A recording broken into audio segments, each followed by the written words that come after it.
नमस्कार। Economics Awadh classes YouTube channel पे आपका स्वागत है। डेली एमसीक्यू क्लास के अंतर्गत आज की क्लास में हम लोग अर्थशास्त्र विषय से संबंधित लगभग 25 बहुविकल्पी प्रश्नों को सॉल्व करेंगे। यह प्रश्न आगामी शिक्षक भर्ती परीक्षा जैसे टीजीटी, पीजीटी, नेट, जेआरएफ के बीएस, एनबीएस, जीआईसी, एलटी एवं बीपीएससी 3.0 एग्जाम के लिए महत्वपूर्ण हैं तथा यहाँ से प्रश्न मिलने की संभावना है। तो आज की क्लास स्टार्ट करते हैं और देखते हैं आज की क्लास में क्या क्या क्वेश्चन। 1 नंबर क्वेश्चन, उदासीनता वक्र एक दूसरे को नहीं काटते क्योंकि। क्या कारण है कि उदासीनता वक्र एक दूसरे को नहीं काटते? मतलब ऐसे ही बनते हैं, ये उन्नतोदर रहते हैं मूल बिंदु से, तो ये एक दूसरे को नहीं काटते हैं। मतलब इस प्रकार का उदासीनता वक्र नहीं काट बनता है, इसका क्या कारण है? ऑप्शन देख लेते हैं क्या क्या है। प्रत्येक वक्र एक दूसरे के समांतर होता है। बी, प्रत्येक वक्र अधिकतम संतुष्टि का द्योतक होता है। सी, प्रत्येक वक्र संतुष्टि के निम्न स्तर का द्योतक होता है। इनमें से कोई नहीं। तो उदासीनता वक्र एक दूसरे को नहीं काटते हैं क्योंकि जो तटस्थता वक्र या नदिमान वक्र होता है वह संतुष्टि के स्तर को अलग अलग व्यक्त करता है, इसलिए उदासीनता वक्र एक दूसरे को नहीं काटते हैं। और प्रत्येक उदासीनता वक्र संतुष्टि के स्तर को अलग अलग व्यक्त करता है, यह ऑप्शन में दिया ही नहीं है कहीं, तो इसलिए डी हो जाएगा इसका सही आंसर। उदासीनता वक्र की अगर बात की जाए तो उदासीनता या तटस्थता वक्र का सर्वप्रथम प्रयोग 1881 में एजवर्थ ने किया था। 1892 में इरविन फिशर ने अनधिमान वक्रों का प्रयोग उपभोक्ता की संस्थिति के विश्लेषण के लिए किया। एजवर्थ और फिशर उपयोगिता के संख्यात्मक माप में विश्वास रखते थे। पैरेटो पहले अर्थशास्त्री हैं जिन्होंने 1906 में क्रमवाचक परिकल्पना का प्रयोग अनधिमान वक्र विश्लेषण के लिए किया। अनधिमान वक्र की अगर बात की जाए, 2 या 2 से अधिक बिंदुओं का बिंदुपथ जिसके प्रत्येक बिंदु पर उपभोक्ता को समान संतुष्टि प्राप्त होती है, तो उसे क्या कहते हैं? अनधिमान वक्र। जैसे यह अनधिमान वक्र है, तो 2 या 2 से अधिक बिंदुओं का ऐसा बिंदुपथ जिसके प्रत्येक बिंदु पर उपभोक्ता को समान संतुष्टि प्राप्त होती है, चाहे ये, प्रत्येक बिंदु पर उपभोक्ता को समान संतुष्टि प्राप्त होती है। अनधिमान वक्र विशेषताओं का अध्ययन करते समय किन किन मान्यताओं को लिया जाता है, उन मान्यताओं को जान लेते हैं। मान्यताओं में उपभोक्ता को विवेकशील माना गया है, उपभोक्ता को परिस्थितियों का पूर्ण ज्ञान होता है, क्रमवाचक माप संभव है, उपयोगिता उसके द्वारा उपयोग की जाने वाली वस्तुओं की कुल मात्रा पर निर्भर करती है। अनधिमान वक्र जो है वह निर्बल क्रमबद्धता की मान्यता पर आधारित है। इसके अलावा एक क्वेश्चन पूछा जाता है, सबल क्रमबद्धता की मान्यता पर कौन सा सिद्धांत आधारित है?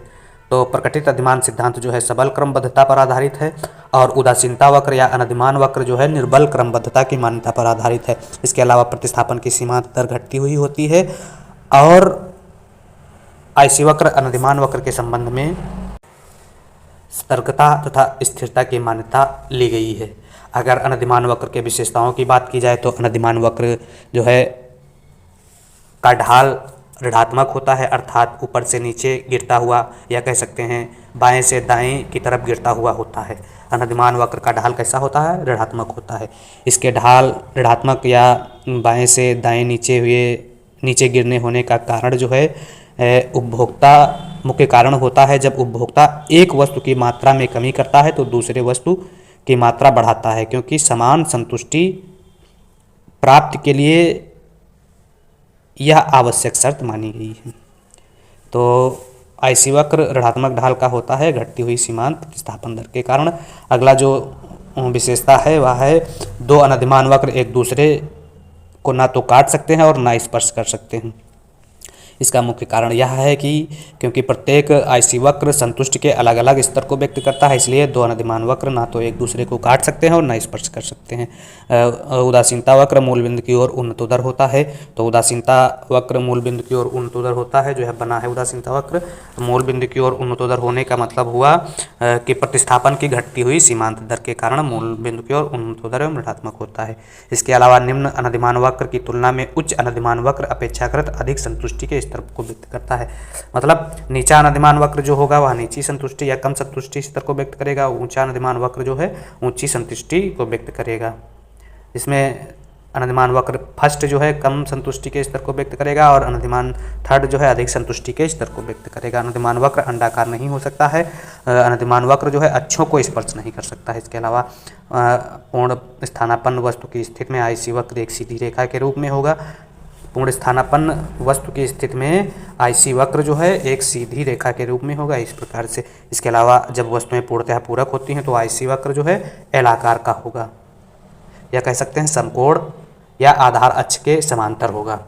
जब क्या होगा, आईसी वक्र पूर्णतः पूरक होंगी। यह भी एग्जाम में क्वेश्चन पूछा जाता है कि जब वस्तुएं पूर्ण स्थानापन्न होती हैं तो आईसी वक्र या तटस्थ वक्र कैसा होता है, तो तटस्थ वक्र एक सीधी रेखा के रूप में होता है, और जब वस्तुएं पूर्ण पूरक होती हैं तो तटस्थता वक्र या अनधिमान वक्र समकोण या आधार अक्ष या लंब अक्ष के समांतर होता है, ऐसा होता है।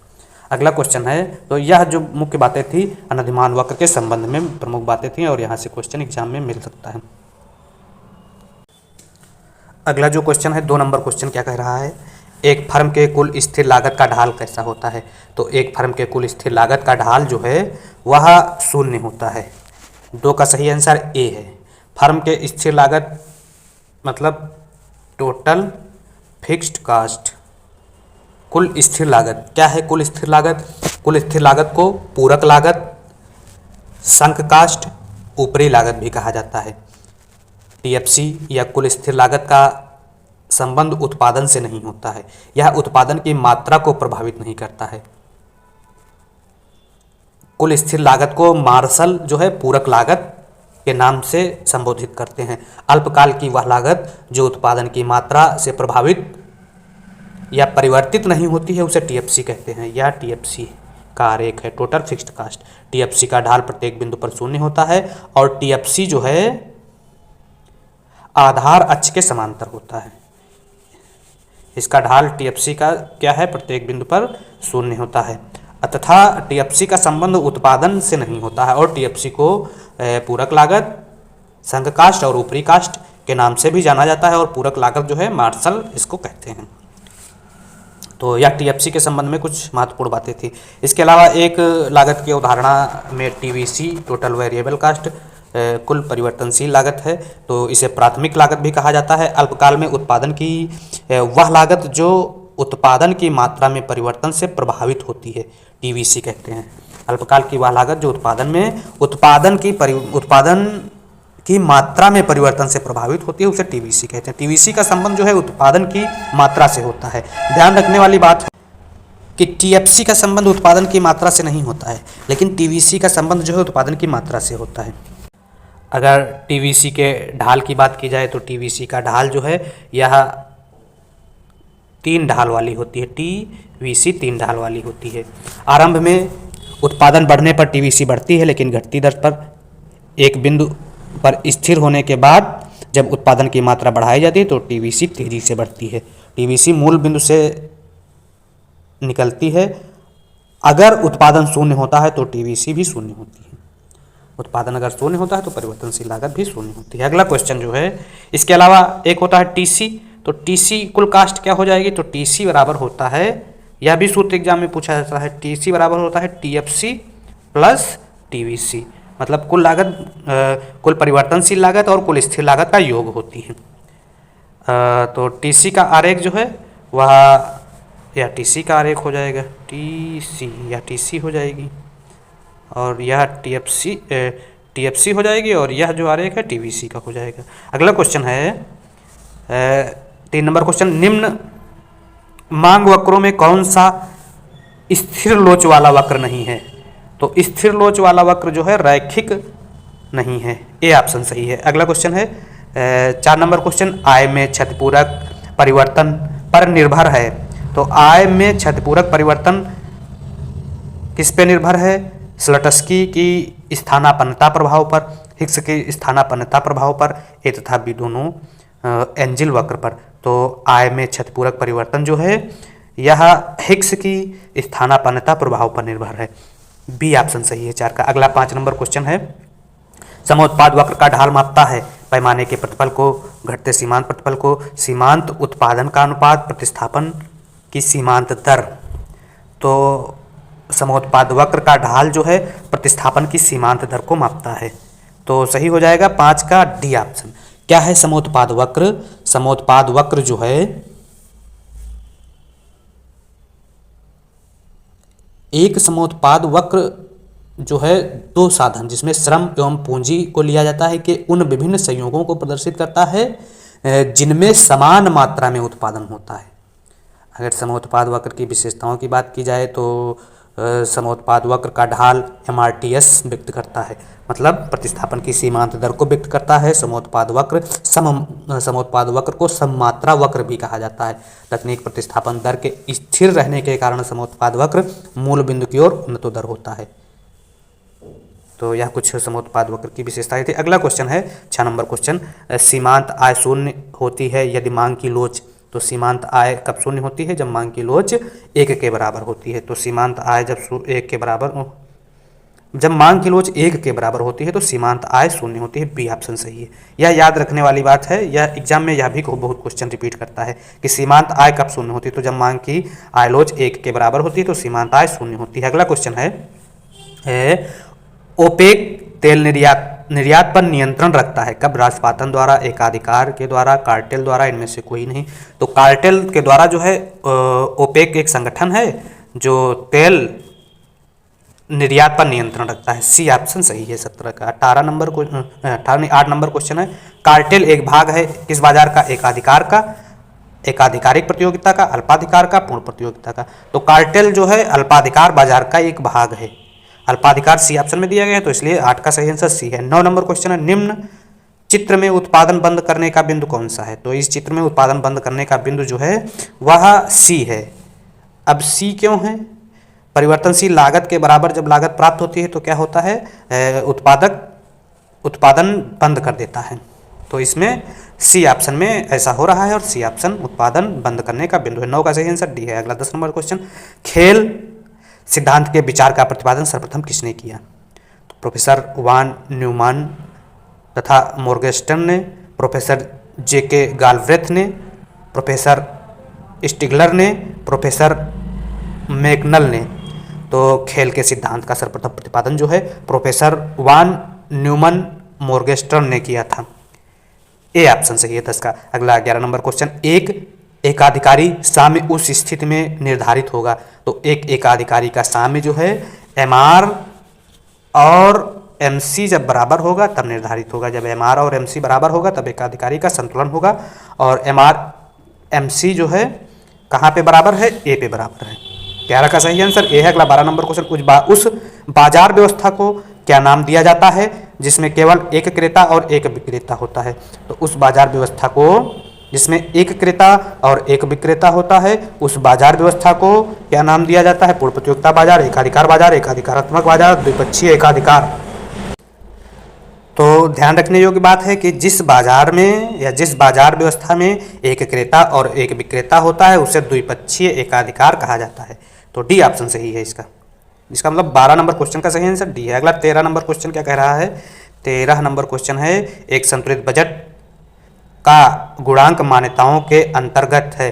तो एक संतुलित बजट में गुणांक जो है 1 के बराबर होता है। 13 का सही आंसर भी है। अगला 14, अधिकतम सामाजिक लाभ का सिद्धांत संबंधित है केवल करारोपण से, केवल सार्वजनिक ऋण से, केवल व्यय से, करारोपण एवं सार्वजनिक व्यय दोनों से। तो अधिकतम सामाजिक लाभ का सिद्धांत जो है करारोपण एवं सार्वजनिक व्यय दोनों से संबंध रखता है। और अधिकतम सामाजिक लाभ का सिद्धांत डाल्टन द्वारा दिया गया था। डी ऑप्शन सही है। अगला क्वेश्चन है सार्वजनिक व्यय के विस्थापन और संकेंद्रण की संकल्पनाओं का श्रेय किसे दिया जाता है? तो सार्वजनिक व्यय के विस्थापन और संकेंद्रण की संकल्पनाओं का श्रेय जो है वह एलन टी पिकाक एवं वाइजमैन को दिया जाता है। तो एलन टी पिकाक एवं वाइजमैन 2 ऑप्शन में दिया गया, कूट से आंसर देना है और इसमें पूछा गया कौन सा गलत है। तो गलत कौन सा है? तो AC पिगू और JK मेहता, यह नहीं होगा। विस्थापन और संकेंद्रण की संकल्पना सार्वजनिक व्यय के संबंध में इन्होंने नहीं दी है। एलन टी पिकाक और वाइजमैन दिए हैं तो यह सही हो जाएगा। केनेथ एरो और पाल एस एमुल्सन यह भी नहीं दिए हैं तो यह भी गलत हो जाएगा। AR पेस्ट और IM डी लिटिल तो यह भी नहीं दिए हैं तो केवल 2 सही हो जाएगा। केवल 2 बी ऑप्शन में दिया गया है, बाकी सब गलत हैं। तो 15 का सही आंसर बी है। अगला 16 नंबर गलत पूछा गया है। बी तो सही ही हो जाएगा लेकिन गलत पूछा गया है तो 1, 3, 4 सी ऑप्शन सही हो जाएगा 15 का। 15 सही आंसर सी है। अगला 16 नंबर क्वेश्चन, क्योंकि गलत पूछा गया है। निम्न में से कौन सी भारत की पारंपरिक रबी की फसल नहीं है? तो भारत में पारंपरिक रबी की फसल में काबुली चना नहीं आता है, तो काबुली चना ए ऑप्शन में दिया गया है। बाकी रबी की फसलों में सरसों, गेहूं, चना, आलू, मटर को लिया जाता है, या मटर आती हैं। खरीफ की फसल में धान, ज्वार, बाजरा, मक्का बोया जाता है, और जायद की फसल में खीरा, ककड़ी और तरबूज बोया जाता है। इस समय जो है जायद की फसल बोने का समय है, क्योंकि जायद की फसल बोने का समय जो है लास्ट फरवरी और मार्च, मिड मार्च तक होता है। और इस समय कह सकते हैं खरीफ की फसल को काटने का समय है, क्योंकि खरीफ की फसल को काटने का समय जो है यही होता है लास्ट फरवरी और पूरा मार्च और 15 अप्रैल तक। तो रबी, खरीफ और जायद की फसल के संबंध में यह कुछ जानकारी थी। अगला क्वेश्चन है 17 नंबर। क्या है 17 number question? National research centre for women in agriculture कहाँ स्थित है? तो national research centre for women in agriculture जो है भुवनेश्वर में है, और इसकी स्थापना 1966 में हुई थी। 17 का सही आंसर ए है। अगला 18 नंबर क्वेश्चन, आम आदमी बीमा योजना की शुरुआत कब की गई थी? तो आम आदमी बीमा योजना की शुरुआत 2 अक्टूबर 2007 में की गई थी। 18 का सही आंसर बी। 19 नंबर क्वेश्चन है। 19 नंबर क्वेश्चन में क्या है? निम्न चित्र प्रदर्शित कर रहा है। तो निम्न चित्र में क्या? मांग विस्तार, मांग संकुचन, मांग में कमी, मांग में वृद्धि। तो इसमें जब ई से E1 की तरफ आ रहे हैं तो यह मांग में विस्तार को बताता है, मांग में विस्तार। और अगर E1 से E0 की तरफ जाते हैं तो मांग में संकुचन बताता है। तो मांग में विस्तार ए ऑप्शन में सही, तो 19 का सही आंसर ए हो जाएगा। 20, किस बैंक के अकाउंट सर्वाधिक सुरक्षित बताए गए हैं? फ्रांस। किस देश के बैंक के अकाउंट पूछा गया? France, Japan, Luxembourg, Switzerland. तो किस देश के? तो स्विट्जरलैंड के जो है अकाउंट सर्वाधिक सुरक्षित बताए गए हैं। स्विट्जरलैंड डी ऑप्शन में दिया गया। 20 का सही आंसर डी है। 21 नंबर क्वेश्चन, मुद्रा। भारत में मुद्रा में आखिरी बार अवमूल्यन कब किया गया था? तो मुद्रा में आखिरी बार अवमूल्यन जो है वह जुलाई 1991 में किया गया था, 1 और 3 जुलाई को। तो 3 जुलाई कह सकते हैं, 1 और 3 जुलाई। तो इसमें 1 जुलाई भी दिया गया है और 3 जुलाई भी दिया गया है। तो सबसे लास्ट में अवमूल्यन जो है 3 जुलाई को किया गया था, अंतिम बार अवमूल्यन। अगला है NAFUS का पूरा नाम। NAFUS का पूरा नाम जो है वह national food for unorganised sector, unorganised sector, national food for unorganised sector. B option सही है 22 का। अगला 23 number, small and medium entrepreneurs rating agency Bharat की क्रेडिट रेटिंग एजेंसी है। इसकी स्थापना किस वर्ष हुई थी? तो इस एजेंसी की स्थापना जुलाई 2005 में हुई थी। ये सही है। अगला क्वेश्चन है, भारत में माइक्रो फाइनेंस की शुरुआत, भारत में माइक्रो फाइनेंस का गुरु किसे कहा जाता है? विजय महाजन, विक्रम अकुला, मोहम्मद यूनुस, अमृत सेन। तो भारत में माइक्रो फाइनेंस का गुरु जो है विजय महाजन को कहा जाता है। 25 का सही आंसर ए है। इस प्रकार से आज की क्लास में हम लोगों ने कितने 25 बहुविकल्पी प्रश्नों को सॉल्व किया, जो आगामी शिक्षक भर्ती परीक्षा के लिए महत्वपूर्ण है। TGT, PGT, net, GRF, KBS, NBS आदि एग्जामों के लिए महत्वपूर्ण है। दोस्तों, अगर हमारे चैनल पे आप पहली बार जुड़े हैं तो चैनल को सब्सक्राइब करिए, लाइक करिए और दोस्तों तक शेयर करिए।